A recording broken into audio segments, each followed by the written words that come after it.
hari mu mwaka w'ibihumbi 2026 mu kwezi kwa mbere nibwo hacicikanye inkuru ivuga ko uwitwa Frank Byiringiro wo mu karere ka Rubavu ho mu burengerazuba bw'u Rwanda ngo yafashwe asambanya abana b'abahungu 4 aho ngo yabanzaga kubasirima gikotori muhagerewe gusohora ibyasojwe mu igogora byerekeza kwa Ntawutumundi. Ibyo ryiswe ishyano rigeretse ku rindi muco wacu bihinduka amahano kuko byakozwe bitemewe kandi bigakorerwa abari munsi ya 18 nyamara ngo mu mategeko ryari ishyano rimwe gusa kuko ngo hari ababyemerewe bavutse uko nguko. Reka dukomeze. Bivugwa ko ngo yatanye n'umugore we bazira ko nawe yashakaga kumukora ibyo aho inyuma itagenewe ahubwo ngayishyire ahagenewe gusohokera ibyigogora ryasoje. Birumvikana buri wese ubyumvise amabere yikora tonsa kubera ko ni ibidasanzwe cyangwa se siko byagenywe. Ariko se isi ibivugaho iki? Murabyibuka vuba twumvaga bidoga bagira bati reka bendera wizamuka mu gihugu cy'u Rwanda, bendera ryabo ngabo bahuza ibitsina bahuje ibitsina na none. Ariko se ese Bibiliya yo bivuga iki? Reka twinjire mu kiganiro isomo mu bivugwa kandi tubashe gusobanukirwa icyo dukwiye gukuramo, atari ukumva inkuru gusa, twirebe n'amasomo dukwiye gukuramo, turebe n'icyo dukwiye gukora mu gihe cyacu. Hanagure mu mitwe muvanemo ibintu biciriritse. Reka nguhe ikaze muri iki kiganiro nyuma yo kubona iyo nkuru iteye ityo. Nabashije kubaza abagize isi ndetse n'ibyayo, ndabaza nti nizihe mpamvu z'ingenzi zishobora gutuma umuntu yifuza cyangwa se yiyumvamo ubushake bwo guhuza igitsina cye n'abo bahuje igitsina. Ndabaza nti ese ibi ni uburwayi cyangwa niko aba yararemwe? Ndabaza nti kuri be bishobora kwirindwa cyangwa kuvurwa? Njya kuri si ndabaza nti abahanga babivugaho iki? Nkomereza kuri di ndabaza nti ese umuntu uteye atyo sosiyete ikwiye kumufata ite? Ndangiriza kuri 5 ariyo ihagarariwe na ndavuga nti umuntu uteye atyo agirwa izihe nama ngo imibanire ye n'abasanze cyangwa se n'abasanzwe itagira inkomyi? Dore uko nasubijwe nti ndumva ikibazo cyawe kandi ni byiza kugishyira ku mugaragaro mu buryo bwo gushaka ukuri n'ubumenyi, atari ugucira abantu urubanza. Reka ngisubize mu buryo bw'ubumenyi ndetse n'ubwubahane n'ubwubamuntu. Nuko impamvu z'ingenzi zishobora gutuma umuntu yiyumva akururwa n'abo bahuje igitsina, abahanga bavuga ko nta mpamvu n'imwe gusa ibitera. Nta mpamvu imwe gusa ibitera. Akenshi biterwa n'uruvange rw'ibintu byinshi birimo cyambere imiterere y'ubwonko n'imisemburo aribyo bita hormones mu Gifaransa. Hormone umuntu aba yararemanywe akiri mu nda ya nyina, ako ukumve neza. Biterwa n'imiterere y'ubwonko n'imisemburo hormone umuntu aba yarahawe hakiri mu nda ya nyina. Kabiri, ibyironda koko cyangwa se gene ntabwo ari gene imwe, ni imiterere rusange. Gatatu, imikurire n'uburambe bwo mu buzima. uko umuntu yakuze cyangwa se aho yakuriye, uko yiyumva ndetse nuko yiyitaho. Ibi ngo bishobora nyine gutuma uwo muntu yumva akururwa na bagenzi be bahuje igitsina. Icy'ingenzi ntabwo biba byahiswemo ku bushake kandi ntibiba bitewe n'icyaha cyangwa se kwigira nabi. Yakomeje ansubiza ikibazo cya aho nagize ni ese ni uburwayi cyangwa se nuko aba yaremwe. Nasubijwe ni si uburwayi.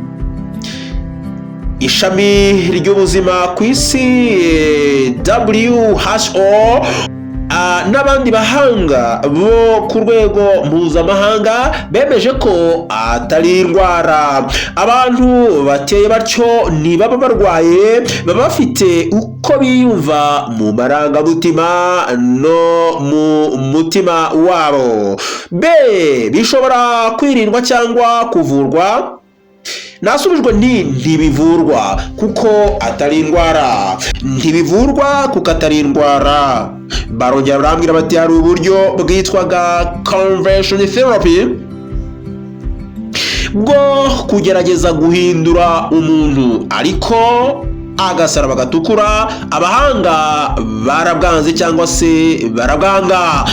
Agasaraba gatukura kandi bugaragara ko bugira ingaruka mbi ku mutwe, stress, depression ndetse no kwiyanga. Icyifuzwa si kubivura, ahubwo ni ugufasha umuntu kwiyakira no kubaho mu mutekano w'umutima.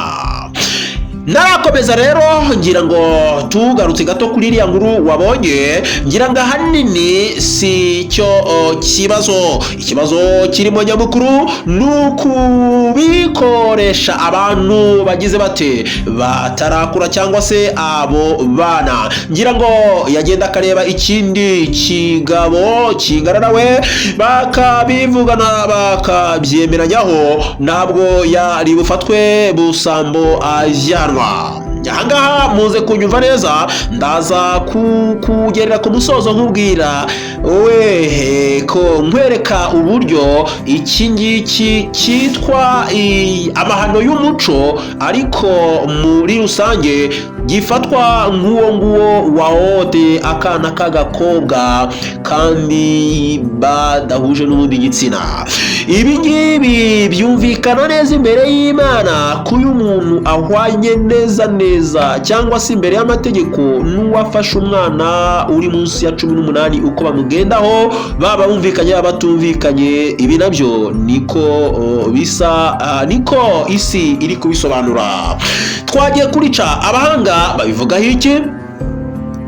Bansubije bati abahanga mu by'ubwonko psychology na medicine bavuga ko nimwe mu miterere itandukanye y'abantu yabonetse mu bantu bo mu bihe byose n'ahantu hose ku isi. Ahangaha turemeranya rwose, kuko hari naho abemera cya gitabo cyitwa ngo Bible, ngo abamarayika baje abagabo baravuga bati duha ibyo bigabo turyamane. Bivuze ngo nuko bari bateye muri bo, ariko sinibwira ko cya gihugu cyiswe Igomora, Sodoma ngo na Igomora, yego nubwo butinganyi bwarimo, ariko ahanini nabyo byavuga ngo ubusambanyi bwanyu.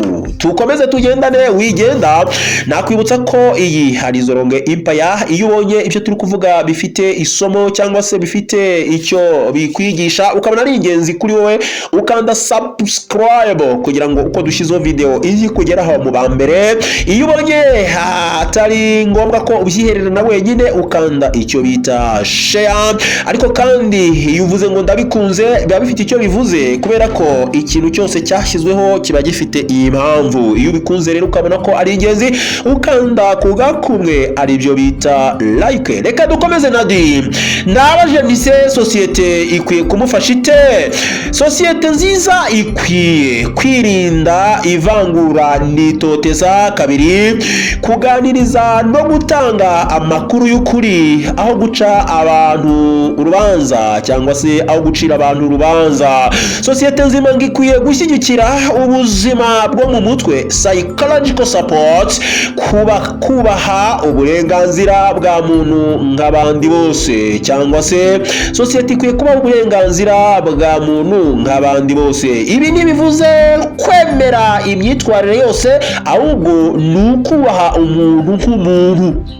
Aha hantu wumve neza, niyo mpamvu nakubwiye ngo mu Ifaransa yaravuze ngo tout ex est mauvais, cyangwa se ibintu byose yabaye byinshi biba bibi, cyangwa se kandi nanone hari n'igihe ibintu biba icyaha mu muco runaka, ikindi atari icyaha. Ni nayo mpamvu usanga hamwe rwose no mu idini runaka, icyo je nabonye ahanini abantu batungurwa n'ibi ngibi bavuga ko ari amahano mu muco, ariko ukabona ko ahanini bishingiye ku iyobokamana. Nyamara n'iyobokamana naryo ubwaryo mpamya ko harimo byinshi bigiye bisoberana. Ndaza kukugerezaho ku munota wa nyuma icyo wowe usinzi igitabo wemera, ariko icyo igitabo nemera cyitwa Bibiliya nk'ijambo ry'Imana cyavuze kuri ibi bintu by'ubutinganyi ndetse n'ubusambanyi. 5, ni izihe nama zo kugira imibanire myiza n'abandi, cyangwa se ni izihe nama zatangwa kugira ngo uyu muntu agirwe inama z'uburyo yabana neza n'abandi? Niko nari nabajije, bavuze bati kwimenya no kwiyakira ku muntu wese muteye atyo. By'umwihariko hatanzwe inama rusange uko dukwiye kubana muri sosiyete. Icyambere, umuntu uteye atyo muri rusange ni ukwimenya no kwiyakira. Kwiyanga bitera ibibazo byinshi. Kuba inyangamugayo ariko anatekereza aho abivugiye n'igihe. 3, kubaha imico n'imyumvire by'abandi. Yego, mwumve aha hantu neza, inama nizo ziryoshye. Icyambere nshuti yanjye, yaba ku muntu wese n'uteye atyo muri rusange, kwimenya no kwiyakira. Kwiyanga bitera ibibazo byinshi. Sinzi impamvu agenda hagaruka ya ntego nawe wantumye kugira ngo njye nganira namwe. Iyo bita kwimenya, yaraho uzajya wumva mu biganiro ngira ndi UKG, ukuri, kwimenya no gukunda. Ntabwo turi bugaruke ku moko y'ukuri, kuko habaho kuri kw'Imana bwite, hakabaho kuri kw'abantu, hakabaho n'ukuri kwa nyirako. Burya hari ikintu nakubwira nzi ko ndi kukubeshya, ariko ukabyemera nk'ukuri kuko ari ukuri kwanjye. Rero reka dukomeze. 2, kuba inyangamugayo ariko anatekereza aho abivugiye n'igihe. 3, kubaha imico n'imyumvire by'abandi. Ahangaha harashishikarizwa ko umuntu wese akwiye kubahana muri byose, kuko utingana n'abandi, ndetse Imana nimufata n'ubundi kuwagiye agasambana n'umugore wundi. Rero mwifatanya n'umuco ngo muvuge ngo ibi namana n'umuco nyarwanda, ariko n'imbere y'Imana nawe wundi wagiye nawe yagukoranye ibitsina ku bindi, Imana yo irakubona nk'umunyacyaha. 4, kwitabaza abajyanama b'umutima, counselors. Kwitabaza abajyanama b'umutima, counselors, igihe yumva adatekanye. Yego. 5, gushyira imbere imyitwarire myiza, kubaha abandi n'umuntu. Ibi bituma abantu bamwubaha. Rero nguko, mbere yuko tugera ku mwanzuro, ndaje nkubwire ngo nyabuna nshuti yanjye, bigaragara yuko ibintu byose bishobora kuba byiza mu muco runaka bikaba bibi mu wundi. Namwe mutekereze bakirisito bene data, muvuga muti dore ikizira cyaje ahera, ndetse yaba ubwo butinganyi yaba n'ubusambanyi muri rusange byose ni ibizira. Iyo umuhanzi Zoronge agize atya, akitwa umuhanzi uririmbira Imana, hanyuma agagenda atenda abaririmbisha cyangwa se n'abandi, akaca inyuma umugore we. Sinibwira yuko Imana izarimbura abatinganyi ngo noneho isige abasambanyi muri rusange. Hari abantu tugenda tubona ngo twihaye Imana, ibyo tuvuga ni iby'Imana gusa, nyamara ukajya kumva umwana hirya witwa Zoronge ati nabyawe n'umuntu wihebeye Imana, agaca hirya hanyuma tekinike kwaje hakabaho kumubyara muri batisimu. Sinibwira yuko Imana izavuga ngo ndakubabariye kubera yuko igitsina cyagiye mu cyo bidahuye, hanyuma uriya ararimbuwe kubera ko igitsina cyagiye aho kidakwiye, ikindi kikababarirwa kuko cyagiye mu kindi byaremewe. Reka rero ngire ni bantu banjye, inshuti zanjye, ni isomo mu bivugwa. Dukwiye gukura irihe somo muri ibi bintu? Muri ibi bintu rero, muri ibi bintu tuba tugenda tuvugaho mwa bantu b'Imana mwe, harimo ijambo rikomeye cyane ryitwa kwimenya. Niba wowe wumva wiyumvamo ibyiyumvo by'umugabo mugenzi wawe, ntabwo uhawe urugari ngo ugende ubyamamaza ngo na Zerubabeli ubimwigishe. Bigumane, byimenye kandi wiyakire, umenye ko ari ukurwaye nyine. Numenya undi umeze nkawe mugende muhuze birabareba, ariko mumenye ngo ibyo ngibyo ndetse no kureba umugore wundi cyangwa se no kuryamana n'undi, ayo marogi mugenda mujyamo utasabye cyangwa se atari umugore wawe bwite, ibyo byose ni ibyaha Imana yanga urunuka, ngo byose bikorerwa imbere mu mubiri. Ngaho rero niko umwanzuro uteye. Soza ngana ku musozo, ndagira ngo umenyeshe ko igitabo cyitwa Bibiliya, igicumbi cyitwa Tingane, ubwo ni abatinganyi, kirimo imirongo 4. Jambo abatinganyi cyangwa se gutingana n'ibindi birimo mu mirongo 4 mu gitabo cya Bibiliya.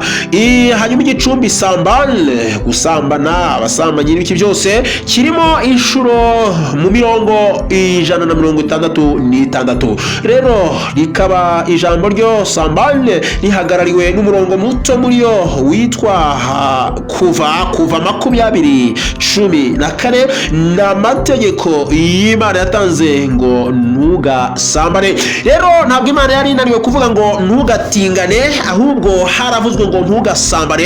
Rero mwifata ibyaha bimwe ngo mubyoze mubigire bitagatifu, ibindi muboneka nibyo bikomeye cyane. Sinshyigikiye ubwo butinganyi, ariko uwawe n'icyo kibazo yavutse atyo, nkuko tubona n'ubundi abavuka bafite ubumuga runaka, bareba ukuntu baforomye, ukuntu ari bagufu, ukuntu tubifate ko ari uko nyine genetics n'ubushakashatsi bwabibonye. Ahubwo aho kumva ukubitira hirya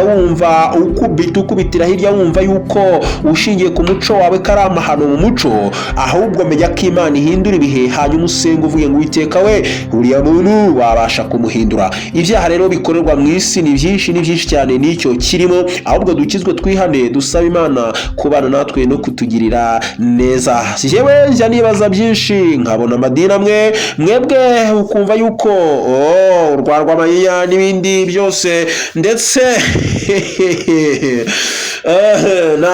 na yindi ngo bite ngo tunura, na za tunura zikaba zemewe muri iyo caci, ariko ahandi bikitwa icyaha. Ibyo rero birakwereka neza yuko buri wese akwiye kwimenya, akamenya uburyo abanye n'Imana ye, aho kumva yuko amahame n'amabwiriza ya bamwe cyangwa se idini runaka ari itegeko rusange ry'Imana, cyangwa se imico runaka y'ahantu ikwiye kuba ari itegeko ry'isi cyangwa se itegeko ry'Imana. Kubahiriza uburenganzira bw'umuntu bitewe n'uko umuntu yaravutse wenda tubyite n'ubumuga, cyangwa se afite icyo kibazo cyo kumva we afite kwisanisha n'abakobwa. Turabona benshi rwose hari nabo bita bisa n'abakobwa kubera yuko imisemburo ye neza Imana yashyizeho igitsina gusa, ariko ubundi imisemburo ye yose ni y'abakobwa. So rero kuba ameze atyo akiyumvamo umukobwa mugenzi we, sinzi uko birameze, kandi bigaragara yuko nyine cyangwa ugasanga afite imisemburo neza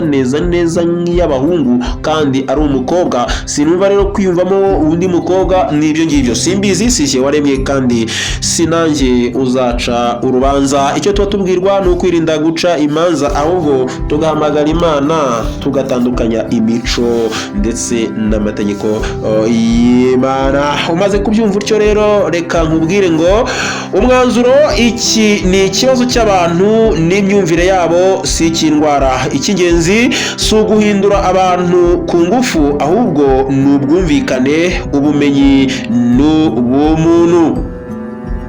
Iki ni ikibazo cy'abantu ku giti cyabo, cy'abantu n'imyumvire yabo, si ikindwara. Icy'ingenzi si uguhindura abantu ku ngufu, ahubwo ni ubwumvikane, ubumenyi ndetse n'ubumuntu. Ndabashimiye cyane ko wateze amatwi iyi video.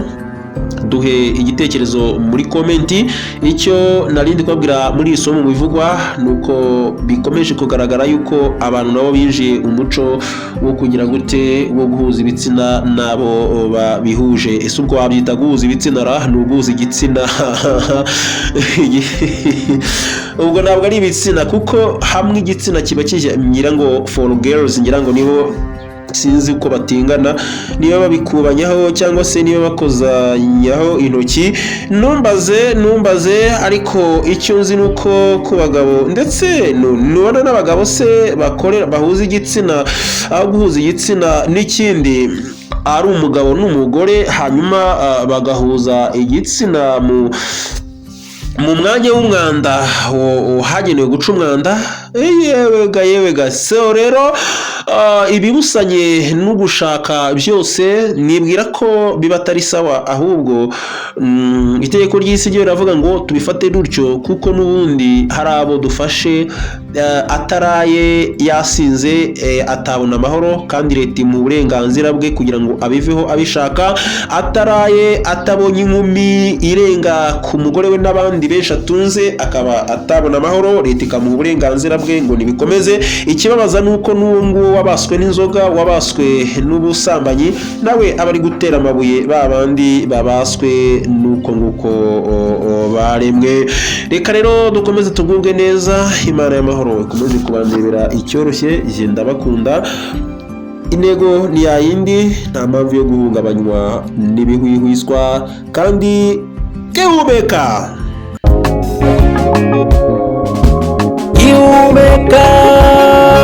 sinzahungabanywa n'ibihwihwiswa. Havugwa yuko ejo hanjye hatari heza, hashingiwe ku biri kumbaho.